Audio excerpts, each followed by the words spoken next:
दिवाली पंच दिवसीय त्योहार है जिसके दूसरे दिन गोवर्धन पूजा की जाती है।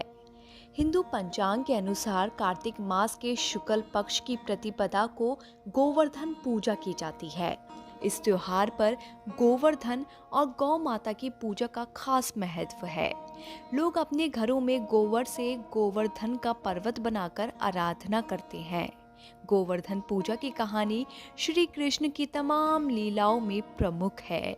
श्री कृष्ण की जन्मस्थली मथुरा में उन्होंने अपने बाल्यकाल में अनेकों लीलाएं की हैं और इसलिए ब्रज को स्वर्ग का हिस्सा माना जाता है। कहा जाता है कि एक दिन बाल्यकाल में नटखट कान्हा ग्वाल बालों के साथ खेलकर घर आए तो माँ यशोदा घर में पकवान बना रही थी। कृष्ण ने माँ यशोदा से पैच कृष्ण ने माँ यशोदा से पूछा कि इतने तरीके के पकवान और व्यंजन आखिर किसके लिए तैयार हो रहे हैं, मुझे भी खाना है। तो इस पर माँ यशोदा ने बताया कि यह पकवान स्वर्ग के देवता इंद्र के लिए है। पहले उन्हें भोग लगाया जाएगा और उसके बाद ही बाकी लोगों को खाना खिलाया जाएगा, नहीं तो इंद्रदेव नाराज हो जाएंगे और बारिश नहीं होगी, जिससे जमीन बंजर हो जाएगी और लोगों को अनाज नहीं मिलेगा।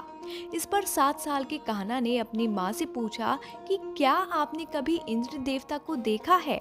इस पर माँ ने कहा कि नहीं, मैंने तो नहीं देखा, लेकिन उनकी वजह से ही ब्रज में हरियाली है और वही वर्षा करते हैं, इसलिए सभी ब्रजवासी अपने अपने घरों में पकवान बना रहे हैं।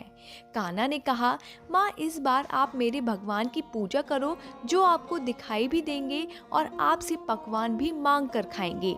कन्हैया ने अपनी ये बात नंद बाबा और ब्रज के सभी लोगों के सामने रखी, जिस पर सभी लोगों ने कहा कि कई सालों से हम इंद्र की पूजा करते रहे हैं और इस बार कृष्ण के देवता की पूजा करेंगे जिससे खुश होकर अधिक वर्षा हो। श्री कृष्ण सभी ब्रजवासियों को लेकर गिरिराज पर्वत के सामने खड़े हो गए। वहां पहुंचकर सभी ने कृष्ण से उनके देवता के बारे में पूछा। तभी कान्हा ने आवाज लगाई और कहा, गोवर्धन नाथ सभी ब्रजवासी आपको भोग लगाने को पकवान और व्यंजन लाए हैं।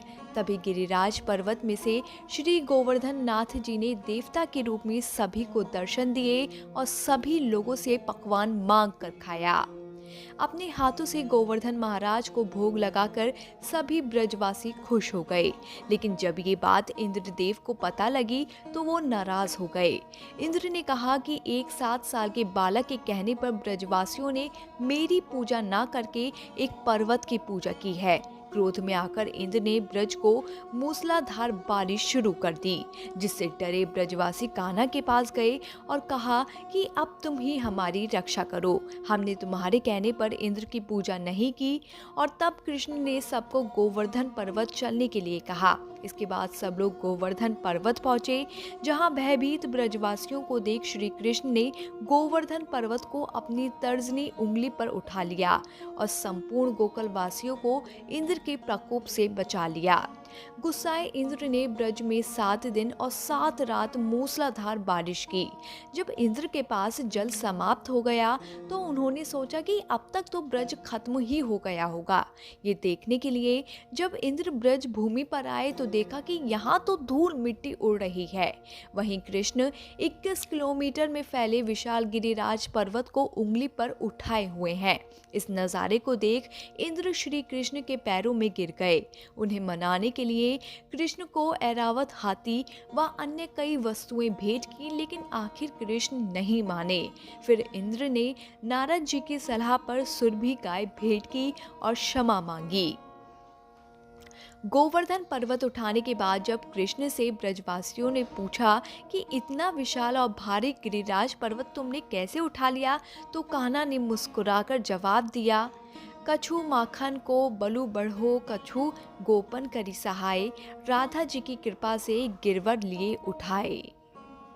जब कृष्ण ने ब्रजवासियों को मूसलाधार बारिश से बचाने के लिए 7 दिन तक गोवर्धन पर्वत को अपनी सबसे छोटी उंगली पर उठाकर इंद्र का मान मर्दन किया तथा उनके सुदर्शन चक्र के प्रभाव से ब्रजवासियों पर जल की एक भी बूंद नहीं आने दी, तब सभी गोपी गोपिकाएं उनकी छाया में सुखपूर्वक रहे।